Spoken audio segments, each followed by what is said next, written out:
राजस्थान भाजपा के बहुत ही यशस्वी प्रदेश अध्यक्ष आदरणीय अरुण चतुर्वेदी जी, प्रखर बुद्धिजीवी, उपाध्यक्ष, चिंतक, लेखक, प्रदेश के सम्माननीय उपाध्यक्ष आदरणीय लखावत जी,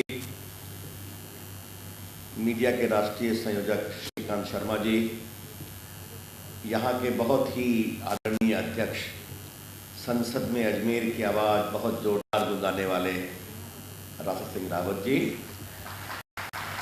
देहात जिला के अध्यक्ष नवीन जी, सभी मंच पर बैठे बहुत सम्माननीय विधायकगण, जिला प्रमुखगण, प्रदेश के पदाधिकारीगण, मंच पर बैठे सारे नौजवान कार्यकर्ता मित्रों, बुजुर्गों और बहनों, आप सबों को बहुत नमस्कार। आज शायद मैं पहली बार अजमेर आया हूँ और बड़े सहयोग से आया हूँ। मैं गिन रहा था कि मैं जब वाजपेयी जी की सरकार में केंद्रीय खान मंत्री था तो एक बार राजस्थान के 2-3 दिन के दौरे पे आया था, तो शायद अजमेर में कुछ देर के लिए ठहरना हुआ था, प्रमुख लोगों से मिलना हुआ था। अभी देश भर में अभियान चल रहा है। अभी मैं पिछले 15-20 दिनों में बेंगलोर था, गुजरात था, चंडीगढ़ था, केरल था, बिहार था, रायपुर था, तो मुझे बताया गया मुझे जोधपुर जाना है। मैंने कहा जरूर जाऊंगा, राजस्थान बहुत दिन से नहीं गया हूँ। फिर मित्र अरुण चतुर्वेदी जी का फोन आया था कि रवि जी राजस्थान आप आएंगे। हमने कहा मैं आपके आदेश की प्रतीक्षा कर रहा हूँ, कहाँ जाना है मुझे? कहे अजमेर आएंगे। कहा इससे अच्छी बात और क्या हो। बहुत दिनों से मुझे अजमेर आने की इच्छा थी, गरीब नवाज के दर्शन करने की इच्छा थी, पुष्कर जाकर ब्रह्मा जी के मंदिर में और पुष्कर झील को प्रणाम करने की इच्छा थी। और ये पृथ्वीराज चौहान की ये राजधानी जो आज तक गौरव गाथा हिंदुस्तान की समेटे हुए है, वहां आकर उनको प्रणाम करने की इच्छा थी। और ये जो भारत का एक इतना प्रमुख तीर्थ स्थल है, तो राम लल्ला के वकील के रूप में राम जन्म स्थान अयोध्या का केस जीतने के बाद अयोध्या में अगर अजमेर आके प्रणाम करूंगा तो इससे अच्छी सौभाग्य की बात और क्या होगी, इसलिए कहा जरूर आऊंगा। तो जब अरुण जी ने कहा कि मुझे आना है तो आज मुझे अजमेर आकर बहुत अच्छा लगा। और आप सबों ने मुझे जो सम्मान दिया है इसके लिए हृदय से बहुत विनम्रता से आपका अभिनंदन। मित्रों, मैं पार्टी का राष्ट्रीय महामंत्री हूँ, मुख्य प्रवक्ता हूँ, लेकिन एक बात मान लीजिए, मेरे जीवन के 2 परिचय या 3। एक, मैं पेशे से वकील हूँ, हमेशा रहूँगा, कभी केंद्रीय मंत्री रहा, केंद्र में भारत का प्रधानमंत्री रहा वाजपेयी जी की सरकार में, लेकिन लाखावत जी की तरह वकील रहूँगा। दूसरा, संघ का स्वयंसेवक हूँ और भाजपा का कार्यकर्ता हूँ, यही मेरा परिचय है और ये जीवन भर रहेगा। इसलिए मैं भी अपने को कार्यकर्ता मानता हूँ और आप जब मुझे सम्मान देते हैं तो ये संगठन का सम्मान है, इसीलिए मैं आपका सम्मान स्वीकार करता हूँ। और आपने जो मुझे इतना सम्मान दिया तो बड़े हृदय से मैं स्वयं आप सबों का अभिनंदन करते हुए आपको विनम्रता से प्रणाम करता हूँ और आपका अभिनंदन करता हूँ। कहाँ से शुरू करूँ? दिल्ली में आजकल बहुत अजूबा हो रहा है। एक व्यक्ति 7 साल से प्रधानमंत्री और उसी के पार्टी के महामंत्री, मंत्री एक सामूहिक गान कर रहे हैं। सामूहिक गान क्या कर रहे हैं? थोड़ा सा एक सामूहिक गान कर रहे हैं कि राहुल गांधी में प्रधानमंत्री बनने की बहुत संभावना है। कमाल है। ये क्या हो रहा है कि 7 साल से मनमोहन सिंह प्रधानमंत्री हैं और हम नहीं बोल रहे। उनकी सरकार के नेता दिग्विजय सिंह राष्ट्रीय महामंत्री, चिदंबरम साहब, बाकी मंत्री, राहुल गांधी में असीम संभावना है। आज मनमोहन सिंह बोले नहीं, प्रधानमंत्री तो मैं ही बना रहूंगा 14 तक।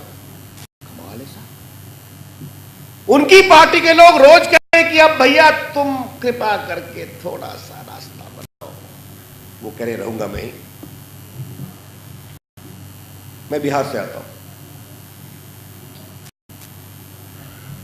राहुल गांधी बिहार के चुनाव में प्रचार करने गए थे। 22 जगह भाषण देने गए थे। कांग्रेस के पहले 9 लोग थे। भाजपा ने 101 सीटें लड़ी, 91 जीते और 3 हमारे बागी जीत गए। जदयू ने 143 सीटें लड़ी, 115 जीते। हमारे प्रदेश के एक बहुत बड़े नेता हुआ करते थे, हैं भी, सनाम धन्य लालू प्रसाद जी। आपने अभी राम जन्मभूमि, भैया जी आप लोग थोड़ा हट जाइए, आराम से नीचे से लीजिए। अभी आपने राम जन्मभूमि की चर्चा की। मेरा एक और परिचय है वकील के रूप में। जब लाल कृष्ण आडवाणी जी रथ यात्रा लेकर निकले थे तो लालू जी ने उनको समस्तीपुर में पकड़ लिया था। तो आडवाणी जी को जेल से छुड़ाने वाला वकील रविशंकर मैं ही था जब वो रथ यात्रा लेकर निकले थे। और लालू जी ने भी एक भ्रष्टाचार किया था, चारा घोटाला, मालूम है आपको? चारा घोटाला क्या है? 2000 करोड़ का घोटाला था। यहां पर कई बहनें बैठी हैं, हमारे किसान भाई बैठे हैं। क्या 3000 मुर्गियां 2 महीने में 3 करोड़ का दाना खा सकती हैं? बहुत सीधा सवाल है। दलितों के लिए, अति पिछड़ों के लिए, गरीबी रेखा से नीचे रहने वाले लोगों के लिए भैंसें देनी थी, गाय देनी थी, बकरी देनी थी। तो साहब सप्लाई हो गया। कहा सप्लाई हो गया? बिल्कुल हो गया। कहा कैसे किया? कहा ये ट्रक से किया। और जब उस नंबर को जांचा गया तो मोटरसाइकिल और स्कूटर का नंबर निकला। इन लालू प्रसाद के राज में गरीबों को भैंसे मोटरसाइकिल स्कूटर पर दिया करते थे। तो आप समझ गए, उनको जेल भिजवाने वाला वकील रविशंकर भी मैं ही हूं। और जो जनहित याचिका की थी, वो जनहित याचिका करने वाले सुशील मोदी बिहार के अभी उप मुख्यमंत्री हैं। तो मैं राहुल गांधी की बात कर रहा था। तो राहुल गांधी बिहार में प्रचार कर, लालू जी 25 हो गए, रामविलास जी भी उनके साथ 25, बस कुल जमा बिहार पर 50 साल राज करने वाले 25 हो गए। हमें 2/3 से भी ज्यादा बहुमत मिल गया। राहुल गांधी भी गए थे 22 जगह। कांग्रेस की जमानत कहीं नहीं बचा सके और 9 से कांग्रेस घटकर 4 हो गई। बिहार में देश के सबसे अधिक युवा मतदाता हैं। अब ऐसे राहुल गांधी भारत के प्रधानमंत्री बनना चाहिए। तो मैं कहता हूं कि आज कांग्रेस वाले जयपुर में जागरण कर रहे हैं। क्या बात है! 1,76,000 करोड़ 2G घोटाला, 70,000 करोड़ कॉमनवेल्थ घोटाला। महंगाई की कराहट से देश की जनता कराह रही है, लेकिन कांग्रेस के मंत्री जयपुर में जागरण कर रहे हैं। क्या बात, क्या बात! शर्मिंदगी भी नहीं आती। तो आज मैं कांग्रेस के मंत्री जो जयपुर की रैली कर रहे हैं, तो उनको मैं एक सलाह देना चाहता हूं, और एक सलाह राहुल गांधी को भी देना चाहता हूं। एक बार आप भारत के प्रधानमंत्री बन ही जाइए, बन जाइए। सिर्फ कुर्सी की अदला बदली करनी है, आपको तो कुछ नहीं कहना। मनमोहन सिंह उठिए और आप बैठ जाइए। एक बार देश देख ही ले कि राहुल गांधी में कितनी क्षमता है हिंदुस्तान को चलाने की, कितना वो हिंदुस्तान को समझते हैं। मैं 10 साल से एमपी हूं, राहुल गांधी भी हैं कई 6-7 सालों से।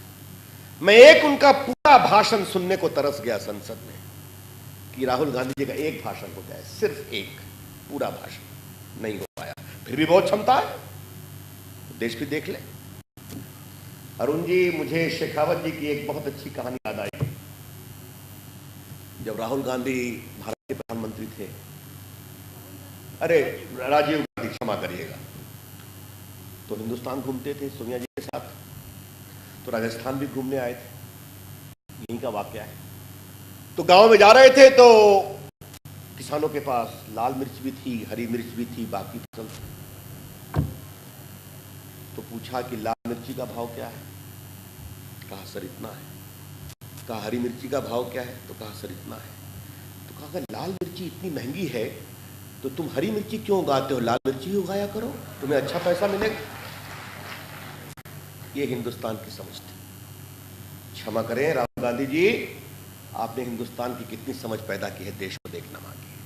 लेकिन क्या हो रहा है देश में, मैं ये सवाल करना चाहता हूं। चरण वंदना, जनता जाए भाड़ में। आज मैं आपको कुछ बातें बताना चाहता हूं, कितना लूटा गया है देश को। कुछ की चर्चा श्रीकांत ने की, लखावत जी ने की और आदरणीय अरुण चतुर्वेदी जी ने की। ये 2G घोटाला क्या है, ये समझिए आप। आजादी के बाद 60 सालों में इतना बड़ा घोटाला, इतनी बड़ी लूट नहीं हुई।